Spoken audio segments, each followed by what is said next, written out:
studying photography.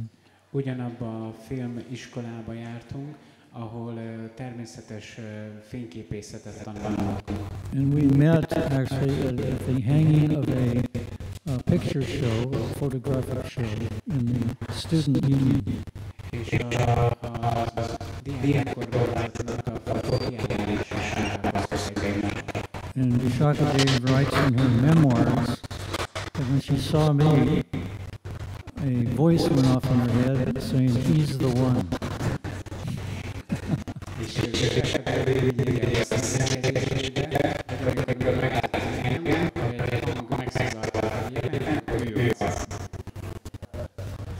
So that was the start of our relationship. So we lived together there. We unmarried. That was kind of the thing those days. It's become more and more popular.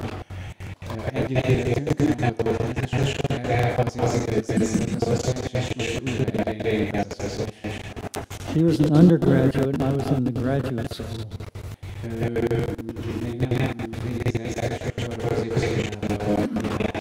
This was in the summer of 1970. And I got a call from an Indian gentleman who's the editor of Asia magazine. He wanted an article on the Hare Krishna movement for his magazine. És egy indiai úriember, aki az Ázsia magazinnak volt a szerkesztője, felhívott engem, hogy szeretne egy cikket írni a Hare Krishna mozgalomról. I'd never had an assignment, an outside assignment before. This is my first professional assignment. Még sosem volt hivatalos megbízatásom, és igazából ez volt az első hivatalos felkérésem. So we went downtown Los Angeles. Elmentünk Los Angeles belvárosába. I'm sorry, downtown New York City and Manhattan. Jobban mondva New Yorknak Manhattan bementünk a belvárosba. And we had seen the devotees chanting on the streets for all over the country actually. I first saw them in Los Angeles. És láttuk, hogy a bakták énekelnek az utcán. Igazából láttuk őket az egész országban. Először Los Angelesben láttam őket. So I asked the president, we met the Harinam party and the president was there and I asked him if I could come back, we could come back and take photos for an article. Találkoztam a prezidenttel és megkérdeztem tőle, hogy van-e rá lehetőség, hogy visszajöjjünk és fényképeket készítsünk. So he very eagerly agreed and took us back to the temple. Nagyon mohóan beleegyezett ebbe, és visszavett bennünket a templomba. This is the second temple actually on 61 Second Avenue, New York City. Igazából ez a második templom a New Yorkban, a 61. sugárúton. So I did the photographs and Jean did the article. Én csináltam a fényképeket, Jane pedig a cikket írta. And I was immediately attracted to everything about the temple, the devotees, the prasadam, the philosophy. I was very attracted. Minden nagyon vonzó volt a számomra, a templom, a bakták, a prasadam, a filozófia, minden nagyon vonzott. But Jean had the opposite reaction. She was an atheist. De Jane-nek ellenkező reakciója volt, mert ő ateista volt. But still she wrote a pretty good article. De még mindig megírta a cikket. So it came time for me to do my master's thesis in photography. És aztán eljött az ideje, hogy a diplomamunkámat a fényképészetből megcsináljam. So I was very attracted to Krishna consciousness, so I thought, let me go to India to meet Prabhupada. He was in India at that time. És mivel nagyon vonzott a Krishna tudat, úgy gondoltam, hogy elmegyek Indiába, hogy találkozhassak Prabhupáddal, mert Prabhupád akkor Indiában volt. So actually when I was in India, the article was published in the Asia magazine. This is the cover. És amikor Indiában voltam, akkor az Ázsia magazinban kijött ez a cikk, és ez volt a címlapom. And the circulation of that magazine was very large. It was 630,000 copies. És nagy példányszámban nyomtatták, akkor 630 000 példány volt kiosztva. And it went to 9 countries in Southeast Asia as the magazine insert to the Sunday paper. És Észak-Kelet-Ázsiában a vasárnapi újságok lehozták ezt a cikket. And it's interesting because in that, a month later, the devotees in Prabhupada, or maybe a few months later, in 1971, they went to that part of the world, Southeast Asia, for preaching. És érdekes módon a következő évben, 1971-ben Srila Prabhupád és a bakták elmentek oda Észak-Kelet-Ázsiába prédikálni. So we hope that many people read the magazine article before Prabhupada arrived. És így módon nagyon sok ember olvasta ezt az újságcikket azelőtt, hogy Srila Prabhupád megérkezett volna. So in December 1970, I joined Prabhupada in the town of Surat, Gujarat. 1970-ben Gujaratban, Surat városába csatlakoztam Srila Prabhupádhoz. And a few months earlier, Prabhupada had taken his first large group of Westerners to India. Egy pár hónappal korábban Prabhupád először vitt egy nagy csapat nyugati baktát Indiába. It was the start of Prabhupada's World Sankirtan Tour. Ez volt a Prabhupád világ Sankirtan turnéjának az első alkalma. So when the devotees arrived in India, it was a huge, amazing experience for the Indian people. És amikor a bakták megérkeztek Indiába, akkor ez egy lenyűgöző tapasztalat volt az indiai emberek számára. After many hundreds of years of subjugation by the British and the Muslim rulers, finally Vaishnavas who supported their culture arrived. Miután több száz évig az angolok és a moszlimok uralkodtak rajtuk, most fehér emberek jöttek, hogy az ő kultúrájukat gyakorolják. Now all these color pictures are taken from very tiny film frame. There's 24 little pictures in a strip of film. Ezek a színes képek, ezek ilyen filmszalagokról származnak, egy ilyen vékony kis csíkon 24 darab kép fért el. This particular picture is a wonderful illustration of Srila Bhaktivinoda Thakur's prediction that people from all religions and races would come together under the banner of Harinam. Ez a kép nagyon szépen ábrázolja Srila Bhaktivinoda Thakurnak a jövendőlését, hogy mindenféle származású és vallású embereket egyesíteni fog a Harinám. It's Tamal Krishna Goswami in the white kurta. Ott van Tamal Krishna Maharaj egy fehér kurtában. He was Das Adhikari at that time. Aki Das Adhikari volt abban az időben. Dinanath Prabhu. Dinanath Prabhu. Banu Das Brahmachari, now Banu Swami. Banu Das Brahmachari, aki most Banu Maharaj. And many other Western disciples. És más nyugati tanítványok. And at this particular program, this is actually in Mumbai. Ezen a programon, ez Mumbaiban volt. At one point, Prabhupada jumped down off the stage and started dancing among the devotees. Prabhupada leugrott a színpadról, és a baktákkal együtt táncolt. That created a sensation. Egy szenzáció lett ebből. So Prabhupada had a wonderful preaching strategy from the very beginning. In the Western world, he was sending out Harinam parties all over the country. Prabhupádnak egy nagyon különleges prédikálási terve volt a nyugati világban, hogy Sankirtan csapatokat küldött szét az egész világban.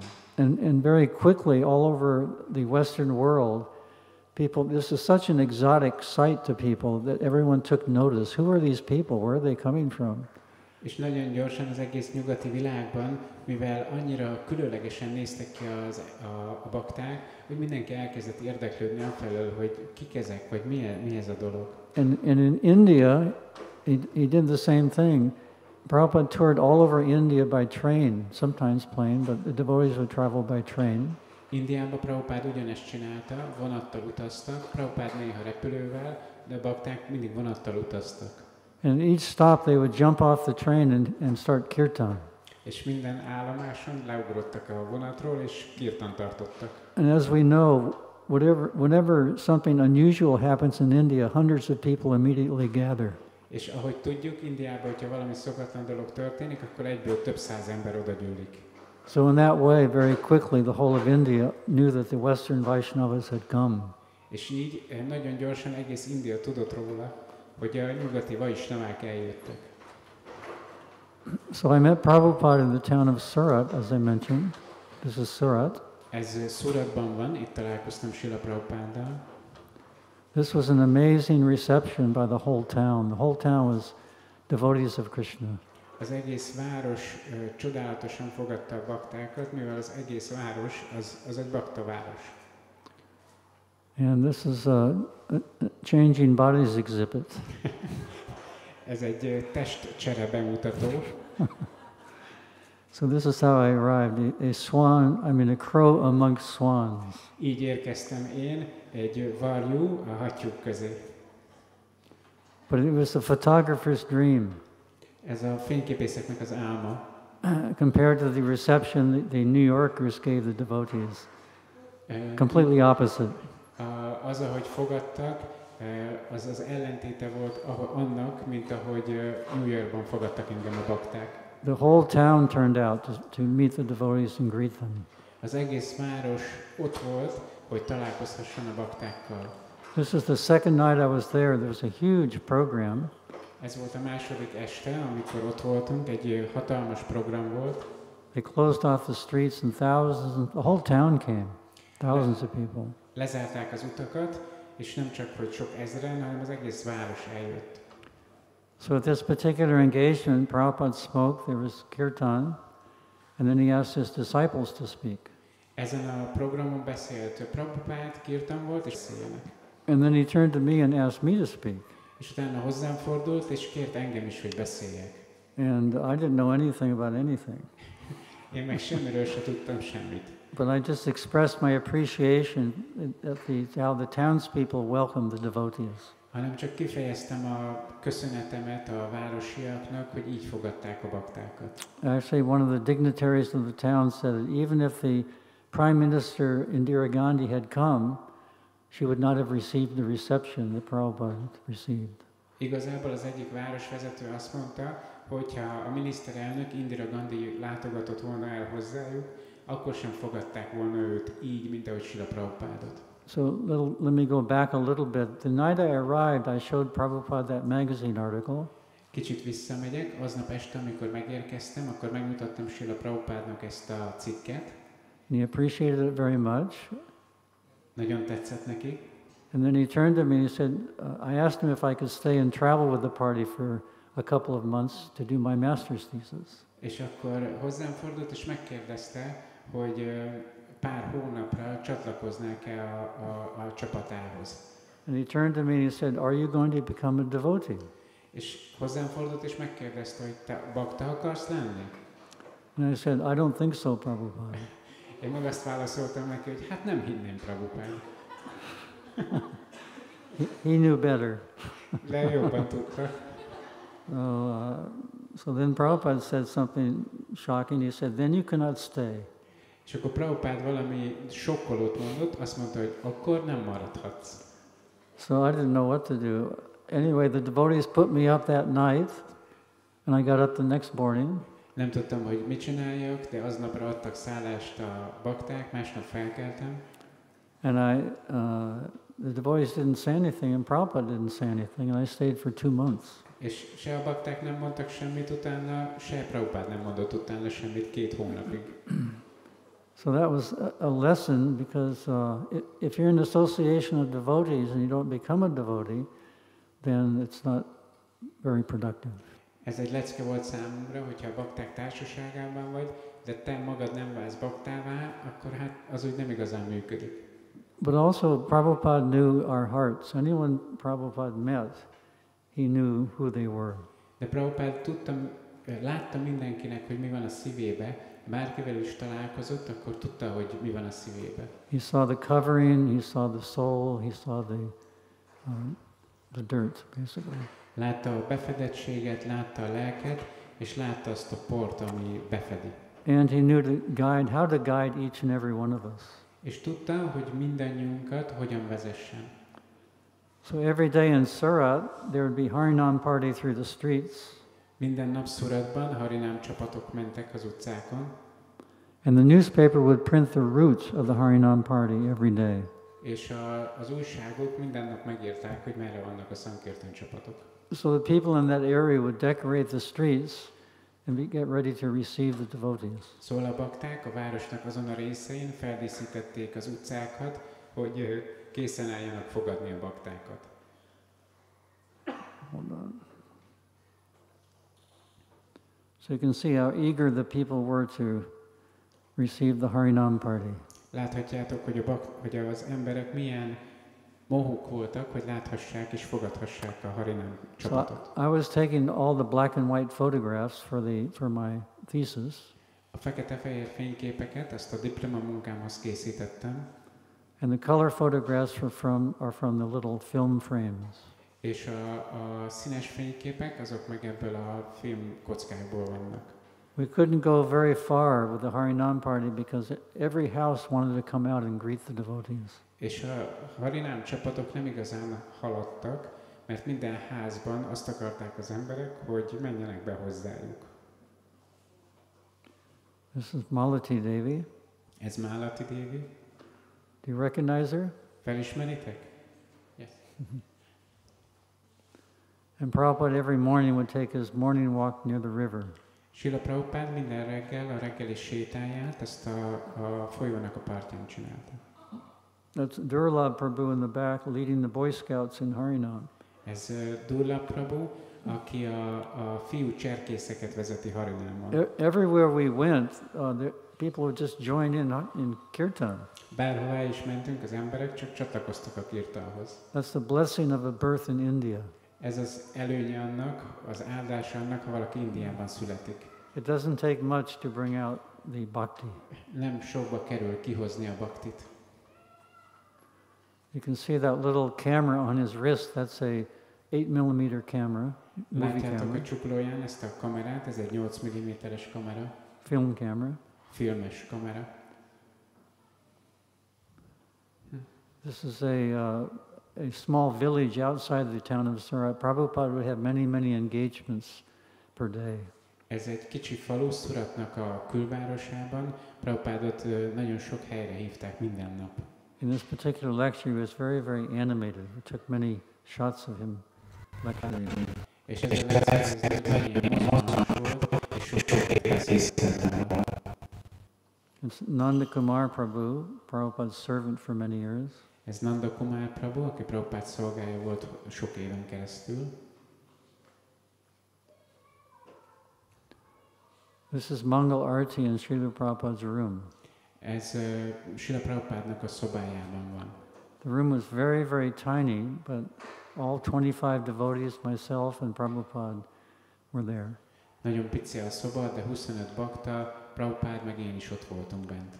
Very intense devotional Mangal Arti. Egy igazi ízes mangalárati. That's Yamuna Devi leading the kirtan. Yamuna Devi vezeti a kirtant. Prabhupada would often ask her to lead. Prabhupád sokszor kérte őt, hogy vezesse. Of course, we hear her sing Govindam prayers every day in all the temples. Persze minden templomban eleve ő énekli a Govinda imákat, For greeting the deities. amikor üdvözöljük a murtikat. So as I said, Prabhupada was tireless. There would be 3 or 4 engagements per day. Ahogy mondtam, Prabhupád fáradhatatlan volt, és 3-4 programon vett részt naponta. This is Prabhupada's regal look. Ez Prabhupádnak a arisztokratikus nézése, Like a king. mint egy király.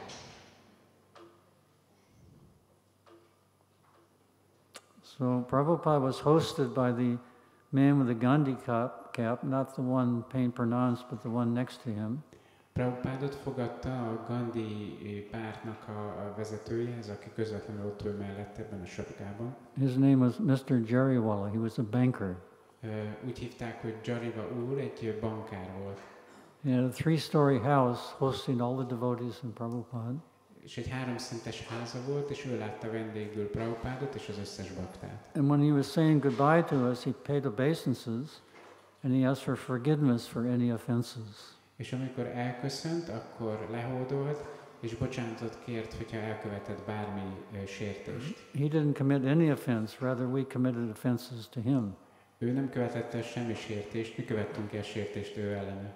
We were all very young and quite immature. Nagyon fiatalok és nagyon éretlenek voltunk. I was one of the oldest, I think I was the oldest devotee on that party.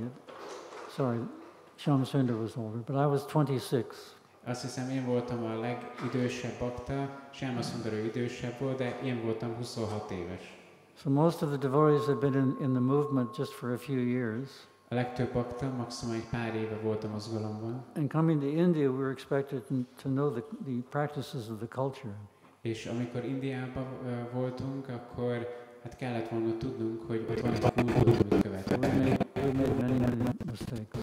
De nagyon sok hibát követünk. Prabhupada was always very patient and guided us. Prabhupád mindig nagyon irányításos, és vezetett bennünket. And proud of his Western Vaishnavas who had given up everything. És büszke volt azokra a nyugati Vaisnavákra, akik feladták mindent. So the next destination was the Kumbh Mela at Allahabad. A következő állomás az a Kumbh Mela volt Allahabadban. Prabhupada and the devotees stayed for 1 month. Prabhupád és a bakták egy hónapot maradtak ott. And Prabhupada had us do 3 things. That was deity worship, Harinam Sankirtan, and prasadam distribution. És Prabhupád 3 dolgot hangsúlyozott, a Murti imádatot, a Harinám Sankirtant és a könyvosztást. That's Madhavisa Prabhu on the drum on the left. Prabhupada called him the king of kirtan. Ez Madhavisa Prabhu a bal oldalon a dobbal. Prabhupád úgy hívta őt, hogy a kirtan királya. That's, on the right is Giridhar Das Brahmachari, now Giridhar Swami with a blanket on his head. A jobb oldalon Giriraj Das Brahmachari, akit most Giriraj Swami Maharajnak hívnak, ott van a sapkában van. So every day this man would find Prabhupada somehow or other, and when he found him, he'd pay full obeisances and then get up and start jumping. Ez az ember minden nap valahogy megtalálta Prabhupádot, és amikor meglátta, akkor lehódolt neki, és amikor felállt, akkor meg elkezdett ugrálni. So actually, Prabhupada was India's national hero. Igazából Prabhupád India nemzeti hőse volt. And when he came back, they welcomed him as such, as a hero. És amikor visszatért, akkor így is fogadták, mint egy nemzeti hőst. He set off alone with no money, no support, and came back victorious. Elment, támogatás, pénz, minden nélkül, és győzedelmesen tért vissza. In a very, very short time. This is only 4 years after he started. Nagyon rövid időn belül, mert ez csak 4 évvel azután volt, hogy ő elkezdte. And this is baby Saraswati, Shamsunu Prabhu's and Malati Devi's child.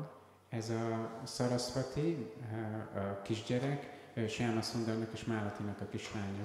And she was Prabhupada called her a great preacher. Prabhupád úgy hívta őt, hogy egy nagy prédikátor. Because she would come up to everyone she saw and say, guess what? Mert mindenkihez oda ment, akivel találkozott, és azt mondta neki, hogy na ide figyelj. And they would look down and say, what? És akkor így lenéztek, és akkor kérdezték tőle, hogy na mi van? And she would say, Krishna is the supreme personality of Godhead, and you should surrender to him. És ő meg fölnézett, és azt mondta, hogy Krishna az Istenség legfelsőbb személyisége, neked pedig meg kell hódolnod neki. And then she'd run away to the next person. És aztán elfutott a következő emberhez. And that way she preached what she knew. És így prédikálta azt, amit tudott. So Prabhupada, it was a very, very cold time of year. It was February 1971, winter. Ez nagyon hideg, 1971. februárjáról beszélünk. And Prabhupada stayed with us in a tent. És Prabhupád velünk lakott egy sátorban. He could have stayed in a hotel or the Gaudiya Math where he served for many years. Maradhatott volna egy hotelben, vagy a Gaudiya Mathban, ahol évekig szolgált. But he always preferred to stay with his disciples. De mindig inkább azt részesítette előnybe, hogy a tanítványaival lehessen. And then one day Prabhupada took us in rickshaws to the Gaudiya Math. Egyik nap Prabhupád felültetett bennünket riksákra, hogy elmenjünk a Gaudiya Mathba. Remember these rickshaws? The old ones. Emlékeztek ezekre a régi riksákra? And we went to the Sri Rupa Gaudiya Math. És akkor elmentünk a Sri Rupa Gaudiya Mathba. These are the deities in the math. Itt vannak a mátnak a murtiai. There was very nice kirtan throughout the math. És nagyon szép kirtan volt ott a máthon belül. And then after Allahabad, Prabhupada took us to Benares. És aztán Allahabad után Prabhupád elvitt bennünket Benárasba. And there was a celebration of the time that Rupa Goswami met Sri Chaitanya Mahaprabhu. Annak az ünnepsége zajlott, annak volt az évfordulója, hogy Rupa Goswami találkozott Úr Chaitanya Mahaprabhuval. And there was a parade through the streets. And Prabhupada was drawn in a carriage drawn by white horses. És egy ilyen díszmenet ment az utcán. Prabhupádot egy ilyen fehér lovakkal egy ilyen hinton vitték. This is Jayapataka Swami on the lower left. Bal oldalon lent, ott van Jayapataka Swami. Hansadutta Prabhu in the yellow cap. Hamsadutta Prabhu, meg a jobb oldalon. Sri Chaitanya Mahaprabhu ki. Yeah.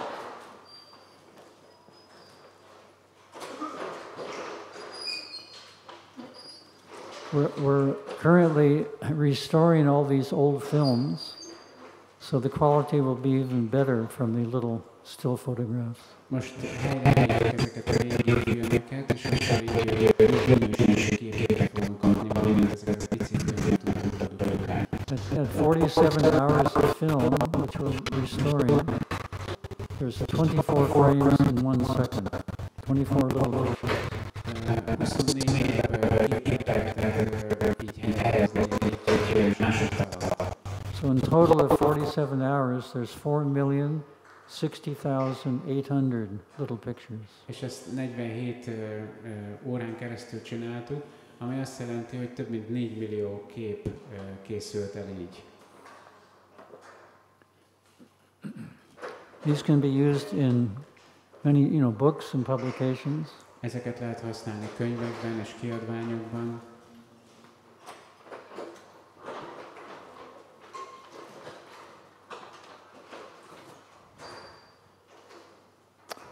So the next destination was Mumbai, Bombay. A következő megálló az Mumbai volt. Prabhupada held these huge Pandal programs in the major cities of India. Prabhupád hatalmas pandál programokat tartott India fővárosaiban. This is the famous program where Prabhupada called the Western sadhu out of the very back of the audience to come sit next to him on stage. Ez a híres program, amikor Prabhupád hívta a nyugati szádukat, hogy jöjjenek és üljenek vele a színpadon. So anybody know who that was? És tudjátok, hogy ki volt ez? Yes. Rādhāṣṭamī. Rādhāṣṭamī. Yeah. Rasta haja volt, meg minden. So sometimes Prabhupada would be asked, Swamiji, can you show me some mystic cities, some mystic power? Néha Prabhupádot megkérdezték, hogy Swamiji, tudsz nekünk valami misztikus szidit, valami misztikus trükköt mutatni? This is one example of Prabhupada's mystic potency. És ez az egyik példája Prabhupád misztikus képességeinek. Rādhāṣṭamī is way in the back crowds.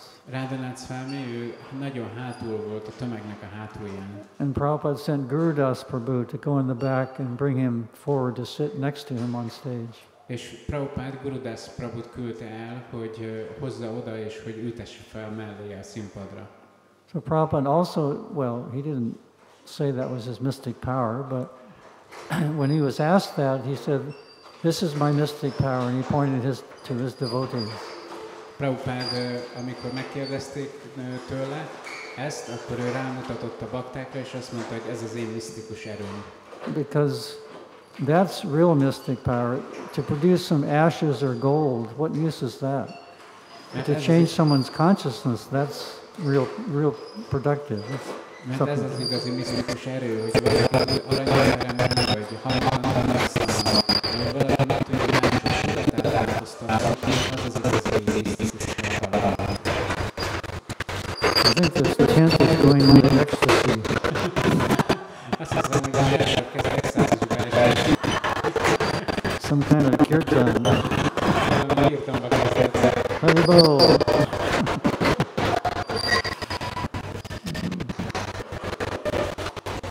So several devotees came because of this program. Another was Lokanath Swami.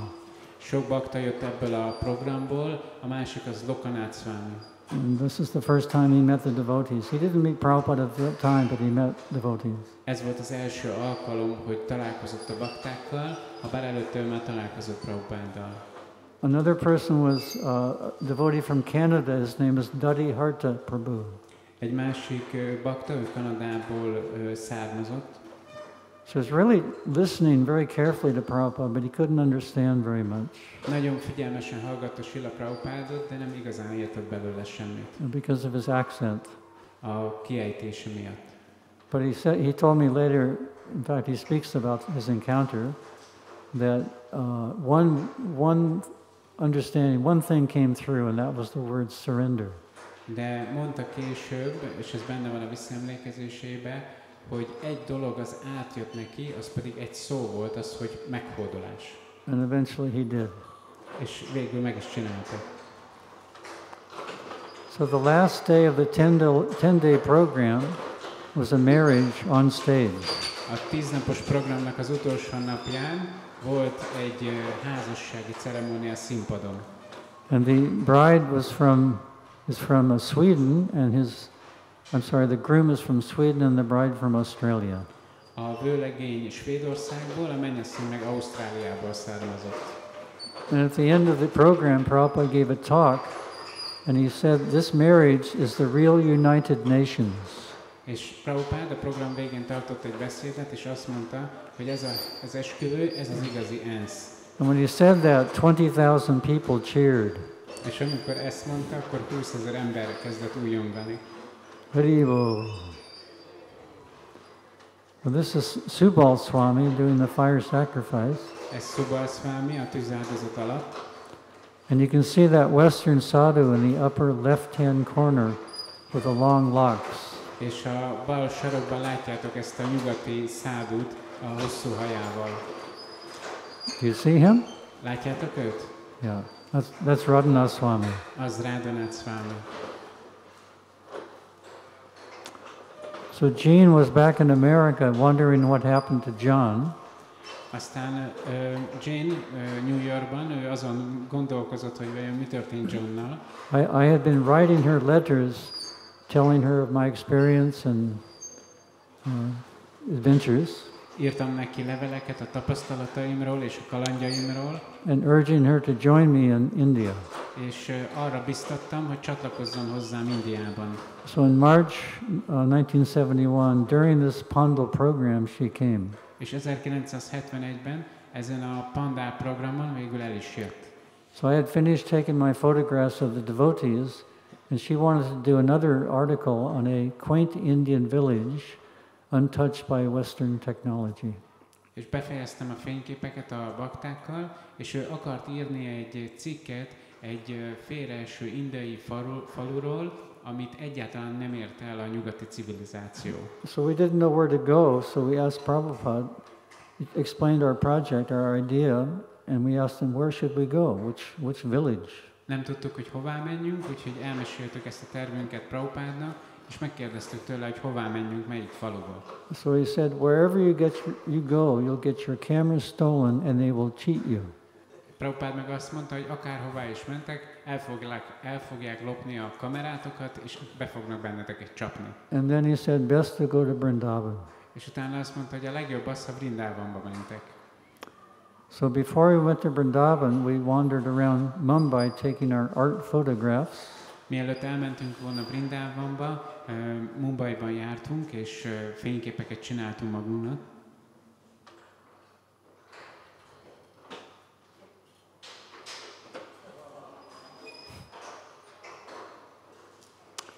And then we went to Nepal before Vrindavan. És mielőtt Vrindavanba mentünk volna, elmentünk Nepálba. It was a very beautiful time of year, the summer of 1971. Ez 1971 nyara, ami az évnek egy nagyon szép időszaka ott. We hiked up and up 10,000 feet to a beautiful valley. Felmentünk egész 3000 méter magasra, egy csodálatos völgybe. And we had a hut we stayed in for 5 days. És 5 napot töltöttünk el ott.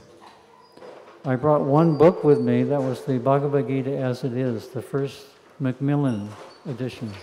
Egy könyvet vittem magammal, ami a Bhagavad Gita úgy, ahogy van, első kiadása volt. And Jean read the book, the whole thing, and she was inspired. The first time in her life she felt, maybe I'm not the body, but I'm something else. És Jane, ő is elolvasta ezt a könyvet, és nagyon inspirált lett, és először az életében azon gondolkozott, hogy lehet, hogy mégsem ez a test vagyok, mint ahogy eddig gondoltam. And then we came back down to Vrindavan. És aztán visszamentünk Vrindavanba. Jean's favorite place to photograph was the temples, where the widows would chant Hare Krishna all day. És Jane mondta, hogy csináljunk fényképeket az özvegyekről, akik egész nap éneklik a Hare Krishnát. And by that association, her heart softened. És az ő társaságuknak köszönhetően a szívünk meglágyult. She was very moved by their devotion and sincerity. A feleségemet nagyon megmozdította az őszintességük és az egyszerűségük. And while we were in Vrindavan taking photographs, devotees would come and go. Amikor Vrindavanban voltunk, hogy fényképeket készítsünk, akkor jöttek-mentek a bakták. There were no temples at that time, just a small apartment the devotees rented. Akkor még nem volt templom, hanem csak egy kis lakás a baktáknak, amit béreltek. And they invited us to come to Calcutta to produce a Vyasa Puja book for Srila Prabhupada. És meghívtak bennünket Kalkuttába, hogy készítsük el Srila Prabhupádnak a Vyasa Puja könyvét. So in, I believe it was July, we went to Calcutta. Szóval ez júliusban volt, és akkor elmentünk Kalkuttába. This is the Calcutta temple. Ez a Kalkutta templom. Very austere conditions, but very blissful. Nagyon lemondott körülmények voltak, de nagyon csodálatos. So this was about 10 months after I met Srila Prabhupada. Ez körülbelül 10 hónappal azután volt, hogy találkoztam Srila Prabhupáddal. And when he came, I was ready to take Diksha. És amikor jött, akkor én készen álltam arra, hogy diksát fogadjak el. So this was the same ceremony as Jananivas Prabhu was also initiated. Ez ugyanaz a ceremónia volt, amikor Jananivas Prabhu is avatást kapott. And then Prabhupada took us to Delhi for another huge Pandal program. És utána Prabhupada elvitt bennünket Delhibe egy másik hatalmas pandál programra. And this is where the deities of Radha Gokulananda were worshipped. Ezek a murtik, Radha Gokulananda, akit ott imádtak. These deities are now in the Bhaktivedanta manor. Ezek a murtik most a Bhaktivedanta manorban vannak. And by the way, Vishaka Devi is now the president of Bhaktivedanta manor. És Vishaka Devi most ő a prezident a Bhaktivedanta manorban. So from atheist to president. Szóval ateistából prezident lett. Another example of Prabhupada's mystic potency. Egy másik példa Prabhupád misztikus potenciáljára. So we have one photograph of our marriage. Egy fényképünk van az esküvőnkről. She was initiated and we were married at the same time. Ugyanakkor kaptunk avatást, amikor összeházasodtunk. Unfortunately, Prabhupada's not in the picture, but he's on the asan on the left-hand side. Sajnos Prabhupád nincs a képen, de ott van a bal oldalon az ászana, és ott ült. So the reason we only have one picture is that we were the photographers. És azért van csak egy képünk, mert hát mi voltunk a fényképészek. So Malati Devi rushed up to Vishaka during the ceremony and said, "Where is your camera?" Malati Devi odajött a feleségemhez, és akkor a ceremónia alatt, és akkor kérdezte, hogy hol van a kamerád. So she took this one picture. És akkor megcsinálta ezt az egy képet. And we started touring with Prabhupada. You can see Vishaka Devi with her camera. És aztán elkezdtünk utazni Prabhupáddal, ezt a képet Vishaka Devi csinálta. And Prabhupada gave us a tour of Vrindavan. És Prabhupád körbevitt bennünket Vrindavanban. Prabhupada was welcomed so grandly by the residents of Vrindavan. Prabhupádot olyan nagyszerűen fogadták Vrindavan lakói. He was well known, very well known throughout the town. Az egész városban nagyon jól ismerték. And everybody knew he went to the west. Mindenki tudta, hogy elment a nyugatra. But when he came back with so many disciples, they were just thrilled. De amikor visszajött ennyi nyugati tanítvánnyal, akkor teljesen lenyűgözte őket. Hometown boy makes good. Hometown boy makes good. That's an expression. A helyi fiú, aki egy nagyot alkotott. So a wonderful tour all over Vrindavan by Prabhupada. This is Rupa Goswami's Samadhi, I believe. Egy csodálatos körútra mentünk Vrindavanba, azt hiszem ez Rupa Goswami Samadhia. And today everything is covered. You can't really see the original earth there. És most minden már így be van fedve, de nem lehet látni az eredeti építményt. This is at Brahmanda Ghat, Prabhupada telling the story of Mother Yasoda seeing the universe in Krishna's mouth. Ez Brahmanda Gháton van, Prabhupada azt a történetet mesélte, amikor Yasoda mama megpillantja az univerzumot Krishna szájában. And right there the Yamuna River flows, so we took a bath, swimming. Ott folyik a Yamuna, szóval mentünk, hogy megmártózzunk, hogy ússzunk. Prabhupada at first didn't come in, but we begged him to join us, and he finally did. Prabhupada először nem jött be, de könyörögtünk neki, hogy csatlakozzon hozzánk. And Prabhupada's bath was 3 dips in the water and then out. Prabhupádnak a fürdője az volt, hogy jött, 3-szor lemerült, és utána kiment. This is Dr. O.B.L. Kapoor, one of Prabhupada's godbrothers. Ez Dr. O.B. Kapoor, Prabhupádnak az egyik istentestvére. They loved each other very much and had many conversations. Nagyon szerették egymást, és nagyon sokat beszélgettek egymással. And we took Prabhupada to Varshana up the steep steps and along the hillsides. Prabhupádot elvittük Varsanába, ott a meredek lépcsőkön felvittük. And then we went to Jaipur. És aztán elmentünk Jaipurba. Prabhupada was actually hosted by the Queen of Jaipur, Gayatri Devi. Prabhupádot Jaipurnak a királynője, Gayatri Devi fogadta. And she gave him a very nice bungalow on the palace grounds. És a palotának a földszintjén egy nagyon szép lakrészt adott neki. Sometimes we think that Prabhupada was not so successful in India before he came to America. Néha úgy gondoltuk, hogy Prabhupada nem volt túl sikeres, mielőtt eljött volna Amerikába. But Prabhupada was very successful in preaching to the upper class. De Prabhupada nagyon sikeres volt a felső osztályban való prédikálásban. So much so that when we went back, Prabhupada was received royally in all different cities by the intelligent class of men. Annyira, hogy amikor visszamentünk, akkor Prabhupádot a felsőbb osztálybeliek királyi fogadtatásban részesítették mindenhol. In Jaipur, Prabhupada was drawn through the streets in a bullock cart in a parade. Jaipurban Prabhupád csinált egy felvonulást, ahol ökrösszekéren vitték. And then we went to Juhu. És utána pedig elmentünk Juhura.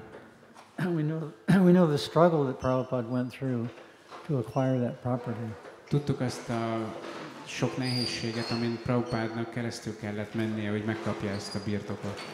The owner, actually I was in Prabhupada's room when Mr. Nair came in the room and first offered Prabhupada that land. Ott voltam a szobában, amikor Prabhupád szobájában, amikor Mr. Nair először jött és felajánlotta neki ezt a területet.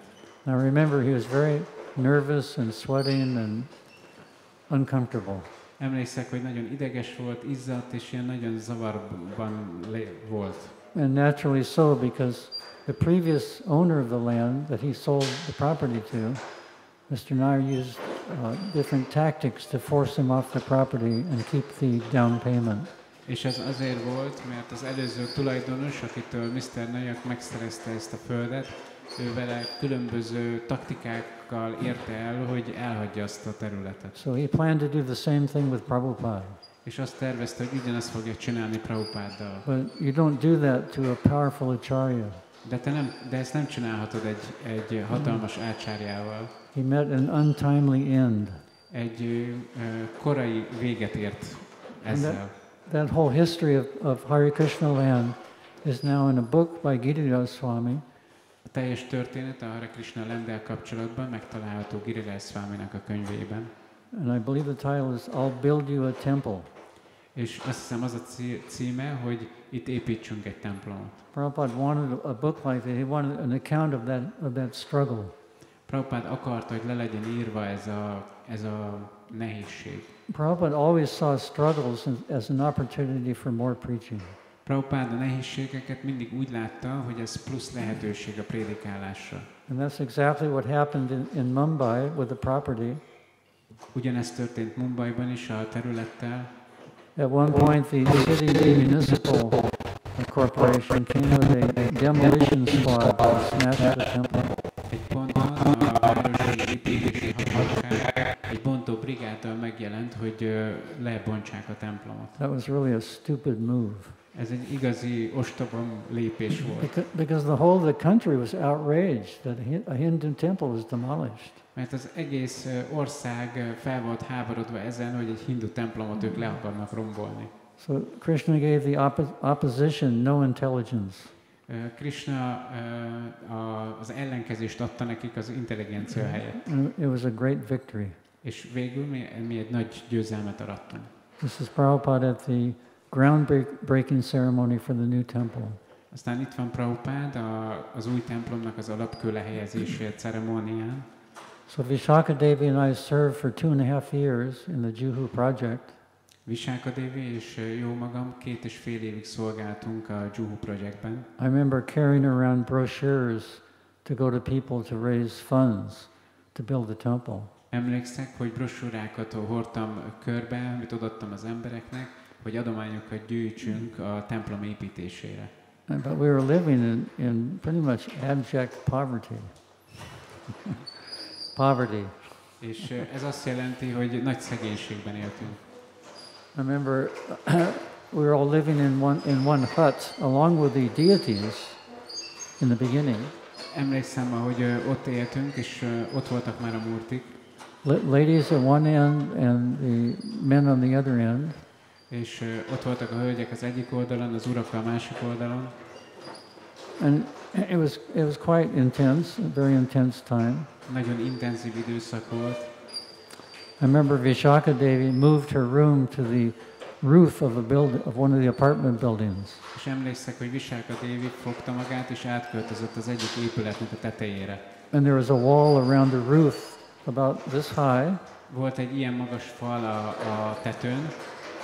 And she put palm fronds and plastic down to the ground. That was her bedroom and living room. És a földre ráhelyezett pálmaleveleket, meg ilyen műanyagokat, és az volt a hálószobája, meg a nappalija. Can you hear? Lehet hallani? Yeah, a little bit. Tent's going crazy. Kezd megőrülni a sátor. So while we were in Mumbai, we got a letter from Karanda Prabhu, the head of the BBT. Amíg Mumbaiban voltunk, Kuranga Prabhu, aki a BBT vezetője volt, írt nekünk egy levelet. And he and Prabhupada discussed the possibility of making a movie on ISKCON. Ő és Prabhupada arról beszélgettek, hogy lehetne csinálni egy filmet az ISKCON-ról. So up to that time there were no movies on ISKCON. Addig nem volt semmi film az ISKCON-ban. So Prabhupada wanted a film, and he actually financed our first film. He gave us $16,000 from his book fund. Prabhupada akarta ezt a filmet, és igazából ő finanszírozta a könyv alapjából, $60,000 került ez a film. Now that money at that time was used only for printing books and establishing temples. Annak idején azt a pénzt ő csak arra használta, hogy könyveket nyomtasson, és hogy templomokat nyisson. But Prabhupada would sometimes use funds for other purposes, not often though. Prabhupada ugyan egyáltalán nem gyakran, de néha használta ezt a pénzalapot arra, hogy más projekteket is támogasson. So we could understand that Prabhupada knew the value of movies, of media. És ebből megérthetjük, hogy Prabhupada tisztában volt azzal, hogy a filmeknek milyen ereje, hatása van. And from those funds we produced our first film called The Hare Krishna People. És ebből a pénzből csináltuk meg az első filmünket, aminek az volt a címe, hogy a Hare Krishnások.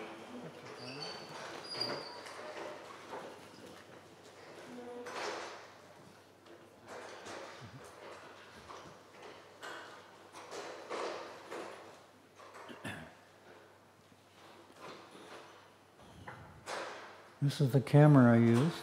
Ez a kamera, amit használtam. About, with this padding on it, was about 18 pounds.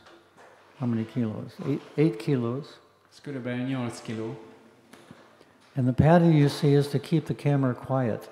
És ez a borítás arra szolgált, hogy csendesen tartsa a kamerát. So we can see the difference in technology. Today everything can be done on a phone. Láthatjátok, a technológia mennyit változott, most ugyanezt meg tudjátok csinálni egy telefonnal. And very quickly. Nagyon gyorsan.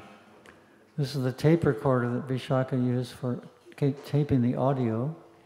Ez volt a magnó, amit Vishaka használt, hogy az audiót fölvegyék. And this is the very primitive editing system. És ez volt egy primitív szerkesztői eszköz. You had to hand wind the film through the projector. Kézzel kellett tekerni a filmet, hogy vetítve legyen. So we could never wind at the right speed at 24 frames a second. És pontosan megfelelő sebességgel kellett tekerni, hogy másodpercenként 24 képkocka menjen át rajta. There was a lot of guesswork. Ez egy igazi ilyen tippelgetés volt. So you can see under narration is Howard Wheeler's name. Látjátok ott a narrációnál Howard Wheelernek a nevét. He didn't narrate it, but he helped write the script. Nem ő narrált, de ő segített megírni a forgatókönyvet. Howard Wheeler is Hayagriva Prabhu. Ő Hayagriva Prabhu. If you get a chance to read his books, he's a great writer. Hogyha van esélyetek rá elolvasni a könyvét, ő egy nagyszerű író. I think his first book was the Hare Krishna Explosion. Az első könyvének az volt a címe, hogy a Hare Krishna robbanás. Another example of Prabhupada's mystic potency was... Egy másik példája a Srila Prabhupádnak a misztikus energiájára.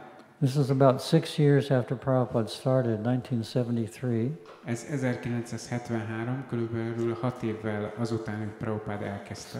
6 or 7 years. This is the BBT Book Warehouse in Los Angeles. 6-7 évvel később ez a BBT raktár Los Angelesben. Thousands and thousands of books being printed and distributed. 1000 és 1000 könyv, amit nyomtattak és osztottak. We had our own production facility and also shipping facility. These are air freight containers.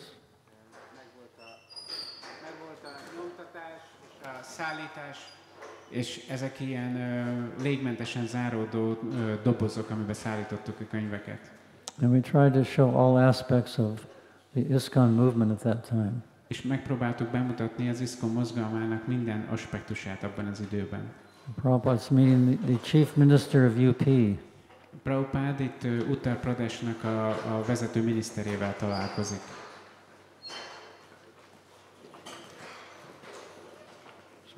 Oh, yeah. This is one scene in the film where the cows are running down the hill in slow motion. Ez egy kocka abból a képből, amikor a tehenek szaladnak le a hegyoldalon, és az ilyen lassított felvétellel készül. When Prabhupada saw this scene, he said, "Those cows are floating. Can you fix it?" És amikor Prabhupád látta a felvételt, akkor azt mondta, hogy hát ezek a tehenek lebegnek, ezt meg tudod javítani? Prabhupada had never seen slow motion effect. Prabhupád sose látott még előtte lassított felvételt. When we explained it, it was a special effect, and Prabhupada said, "Then it is all right." És amikor így látta ezt, akkor azt mondta, hogy ezzel valami nem stimmel. This is the last scene of the film, Prabhupada dancing at the Bhaktivedanta Manor during the installation of the deities. Ez volt az utolsó kép a filmben, akkor Prabhupád táncol a Bhaktivedanta Manorban a murtik beállításakor. So Prabhupada saw 4 of our films. The next film is, I'll go back. This is a new editing system my father purchased for us. Ez egy új szerkesztői eszköz, amit az apám vásárolt nekünk. He liked Prabhupada very much. He met Prabhupada twice, actually. Nagyon kedvelte Prabhupádot, igazából kétszer is találkozott vele. And my father was a history professor, so when he met Prabhupada, Prabhupada started talking about the history of the British in India. Az apám történelem professzor volt, és amikor Prabhupáddal találkozott, akkor egyből Prabhupád elkezdett vele beszélgetni az angolok történetéről Indiában. So my father was very impressed and supported us all the way through our journey.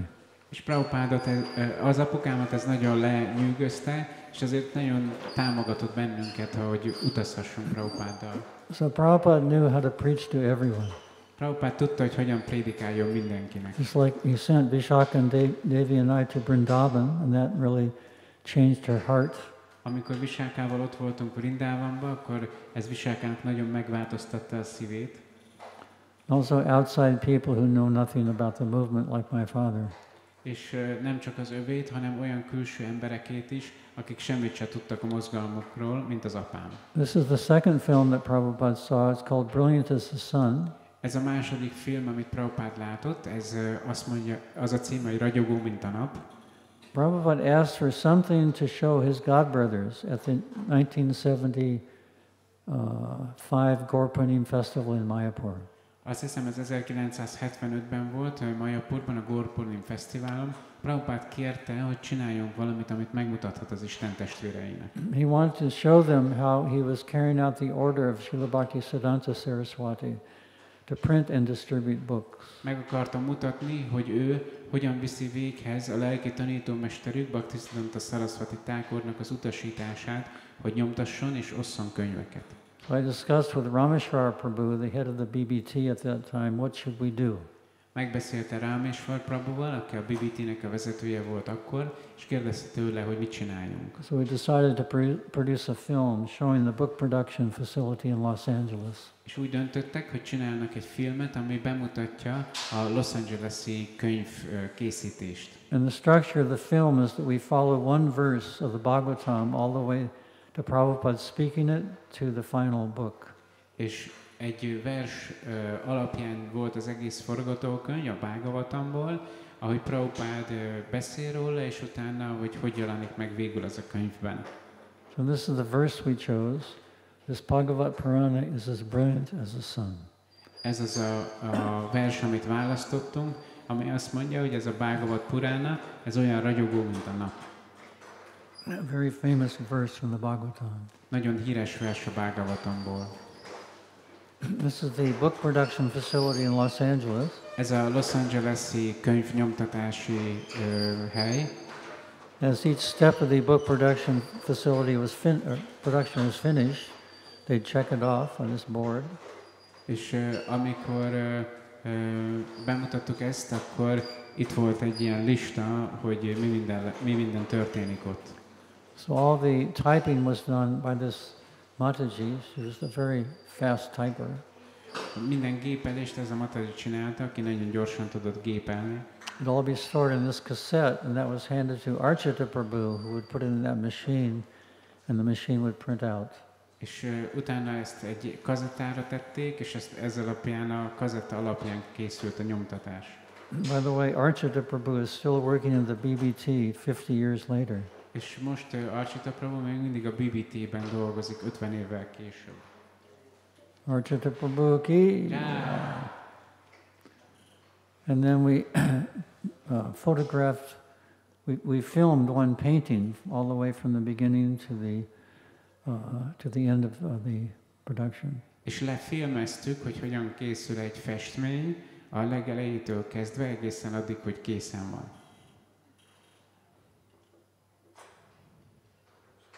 So this would be photographed and then printed and then laid out for the cover.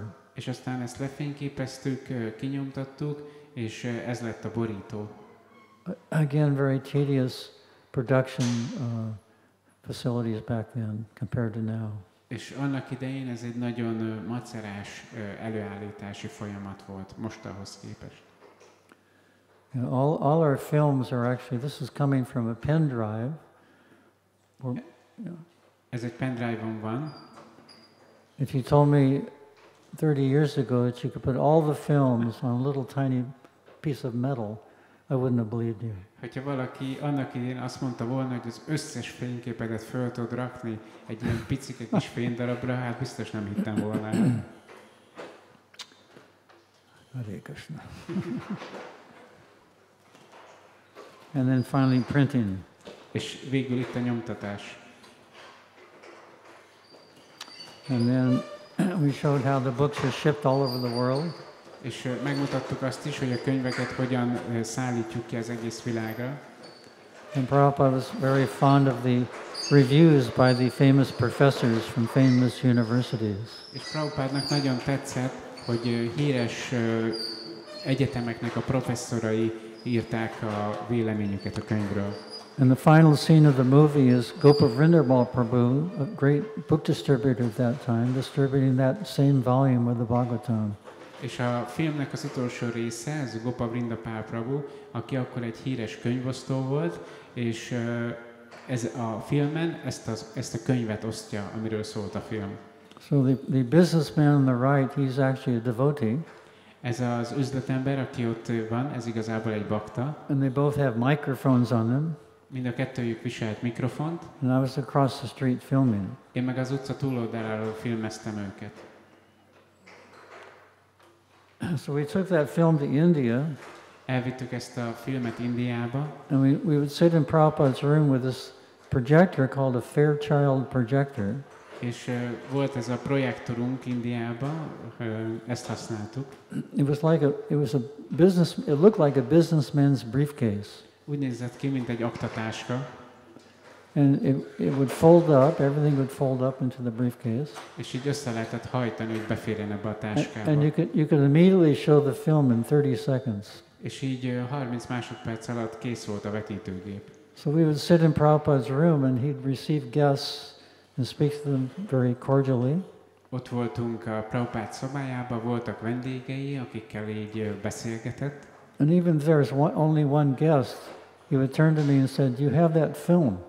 És akkor az egyik vendég fordult oda hozzám, és kérdezte, hogy nektek megvan ez a film? So I would set it up very quickly and show the film. És így nagyon gyorsan beállítottam ezt, és megmutattam nekik a filmet. The third film that Prabhupada saw was a documentary on New Vrindavan. A harmadik film, amit látott Prabhupád, az egy dokumentumfilm volt Új Vrindávanról. Prabhupada also wanted a film on his New Vrindavan community. Prabhupád akart egy filmet az Új Vrindávani közösségről. And the music was done by Mangalananda Prabhu. A zenét Mangalananda Prabhu csinálta. If you get a chance to hear his music, he's a genius composer and musician. Hogyha van rá esélyetek, hallgassátok meg, egy különleges zenész és egy csodás zeneszerző. He produced a album called Change of Heart. That was his first album. Az első albumjának az volt a címe, hogy a szív változása. Has anybody heard that music? Hallotta valaki ezt a zenét? Yeah, of course. Az egész Bhagavad Gita egy ének formájában. It's a beautiful album. Egy nagyon csodálatos album. He produced other albums that Prabhupada liked very much. He said actually one could be played in the temple. Más albumokat is kiadott, amit Prabhupada nagyon szeretett, sőt azt mondta, hogy igazából ezeket lehet játszani a templomokban. So we try to show all aspects of the community, including the horse-drawn plows. Megpróbáltuk bemutatni a közösségnek minden oldalát, itt az lovakkal szántanak. This shot was, I put the camera on the ground and just prayed that the horses didn't run over it. Ez a kép úgy készült, hogy letettem a kamerát a földre, és imádkoztam, hogy a lovak ne tapossák szét. Then I did a reverse shot like this. És utána visszafelé játszottuk le. And so it was a beautiful time of year, lots of crops growing.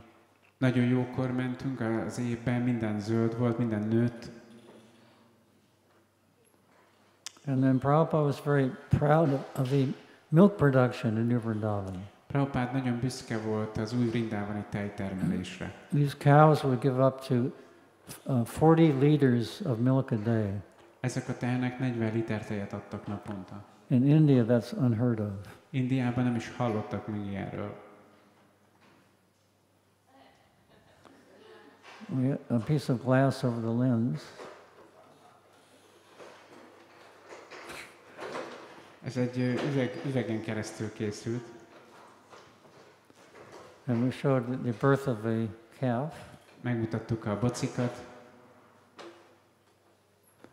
And when Prabhupada saw these puris cooking, he leaned out of his vyasasana and he said, I want one. És amikor levetítettük ezt a filmet, és itt sülnek a purik, Prabhupád ült a vyásaszánon, és mondta, hogy akarok egy olyat. So this is the construction. Originally, it was meant to be a temple, Govindaji temple. Ez az építkezés, ami eredetileg egy templomnak volt tervezve, a Govindaji templomnak. But then the devotees turned it into Prabhupada's palace of gold. De aztán utána a bakták átalakították ezt, és így lett Prabhupádnak az arany kastélya. And they did all the work themselves. És itt ő dolgozott önmagát, tehát It's really a beautiful work of art. Nagyon szép a művészeti rész.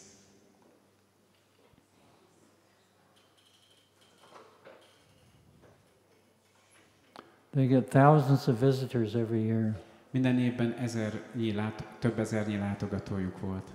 This is Prabhupada's quarters. Ez Prabhupádnak a lakrésze. And in New Vrindavan, the beautiful deities of Radha Vrindavan Chandra. És az új Vrindávani csodálatos murtik, Rádha Vrindavan Chandra.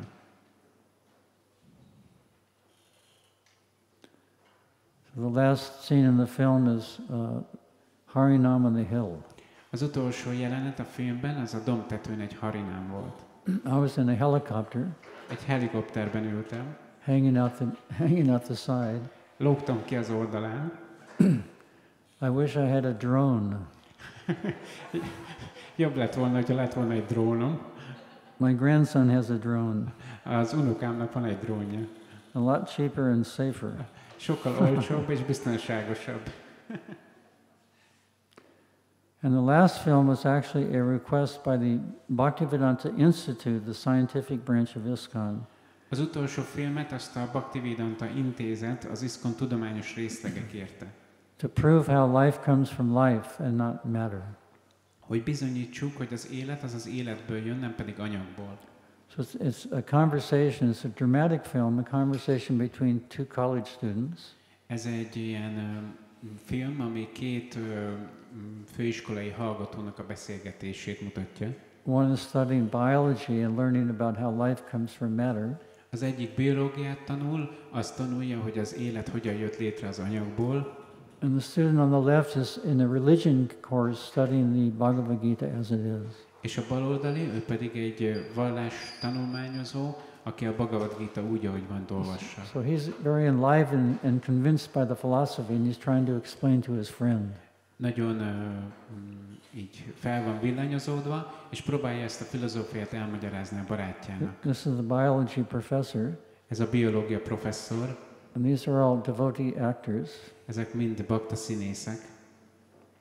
So he's explaining how life comes from matter through evolution and gases and water and all kinds of mixtures. Azt magyarázza, hogy az élet hogyan jött létre az anyagból, a gázokból, meg mindenféle dologból, ami összekeveredett. And finally a one-celled creature is produced. És végül egy egysejtű megjelent.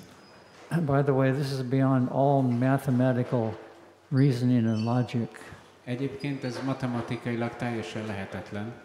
Today this theory is quite easily disproved if one is a little open-minded. Igazából ezt az elméletet nagyon könnyű megcáfolni, hogyha valakinek elég nyitott az elméje. And we know that Prabhupada spent a huge amount of time trying to defeat the scientists. Prabhupád sok időt szentelt annak, hogy megpróbálja legyőzni a tudósokat. Because it's really causing chaos throughout the world. Mert ez igazi káoszt okoz a világban. If we're just matter, then what's next? Hogyha csak az anyag van, akkor mi van utána? Just death. Csak a halál. So no wonder people are depressed, committing suicide, so much chaos in society. Nem csoda, hogy az emberek depressziósok vagy öngyilkosok lesznek, mert annyi káosz van a társadalomban. So the biology student is going through his studies, hearing this propaganda. A biológia tanuló, ha megy az oktatásában, hallja ezt a propagandát. But his friend who's studying Bhagavad Gita tries to explain to him, where is the soul? de a barátja, aki meg a Bhagavad-gítát olvassa, megpróbálja neki elmagyarázni, hogy is működik ez. What makes the body alive? Mi az, ami életet ad a testnek? So we have a scene in the film where we show the bones, the circulatory system, the nerves, all the way down to the atom. But where is the soul?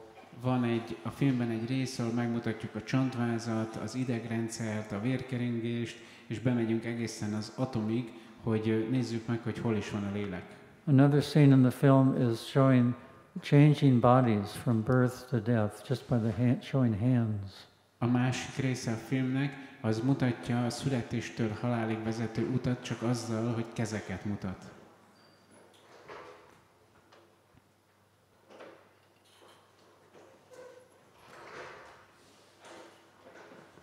And finally death.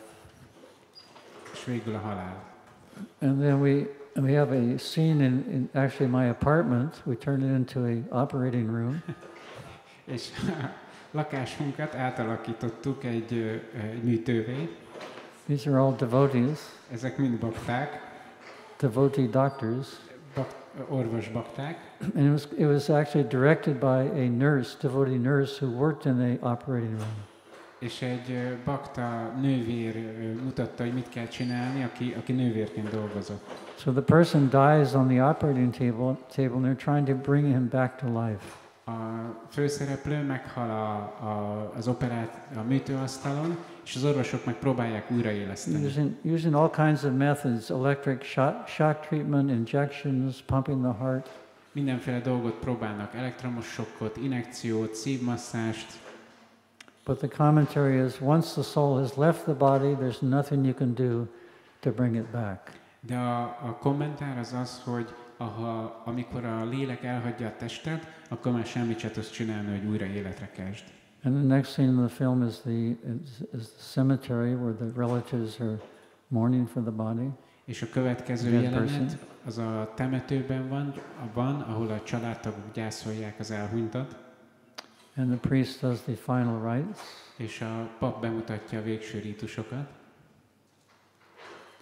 So finally the biology student is convinced that life must come from life, from hearing from his Bhagavad Gita philosophy from his friend. És így, hogy a barátjától hallotta a Bhagavad Gita filozófiát, a biológia diák is megérti azt, hogy az élet az életből születik. And it's a happy ending. Szóval happy end van. Srila Prabhupada ki. That's the end of our presentation. Ez a prezentációnknak a vége. So all these films, if you'd like to see them, they're on our YouTube channel. Mindezt a filmet meg lehet nézni a YouTube csatornánkon. It's the YouTube channel's name is Hare Krishna Film Classics. Hare Krishna Film Klasszikusok, klasszik, ez a csatornának a neve. There's actually a very long series called Following Srila Prabhupada, that's also there, 31 hours. Van egy nagyon hosszú sorozat, Srila Prabhupádot követve, az a címe, az 31 óra hosszú. It's all the films we know exist of Prabhupada.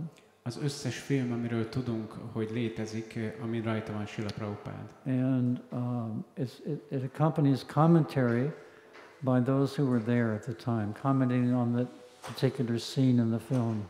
És azoknak a baktáknak a kommentárjai, akik ott voltak akkor, amikor az adott felvétel készült. Yes, go ahead. Go on, Prabhu.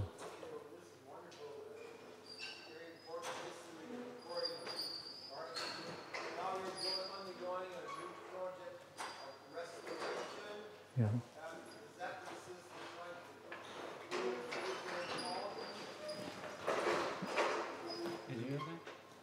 Does it consist of what?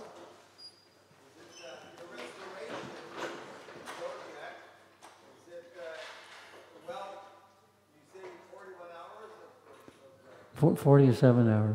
Yeah. How much of it is already done? We have about another year to go. We've been working 2 years. 2 éve kezdtük el ezt a helyreállítási programot, és még 1 évre van szükségünk, hogy az összes felvételt így feljavítsuk. We're taking all the films that were originally transferred in 1998 to SD quality, standard definition quality. we're putting them in 4K quality. 1998-ban összegyűjtöttük az összes felvételt, és akkor egy másik formátumra áttettük őket, most meg azokból próbálunk 4K-s felvételeket készíteni.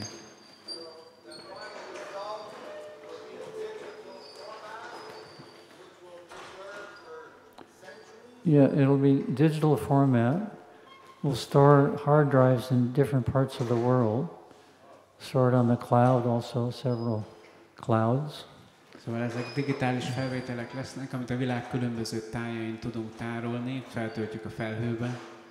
There's actually a way to go back to film, because digital can be somewhat unstable, possibly unstable.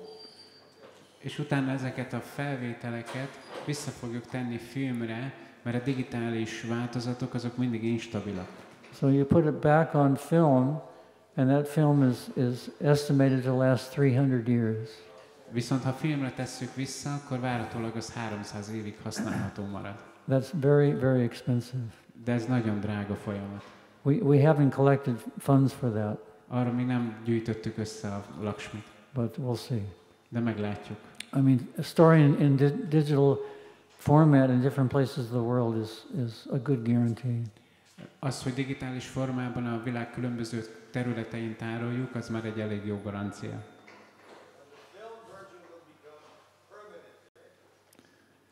You mean the digital version? Oh, the film version. Potentially, yeah. De a film változat az potenciálisan hosszabb ideig használható marad. But the way technology is advancing, you don't know what's going to come up next. De ahogy fejlődik a technológia, nem igazán tudjuk, hogy mi fog még feljönni. So maybe we won't have to go to film. Szóval lehet, hogy végül filmre kell tenni. As I say, it's very, very expensive. De ez nagyon drága. Any other questions? Más kérdés?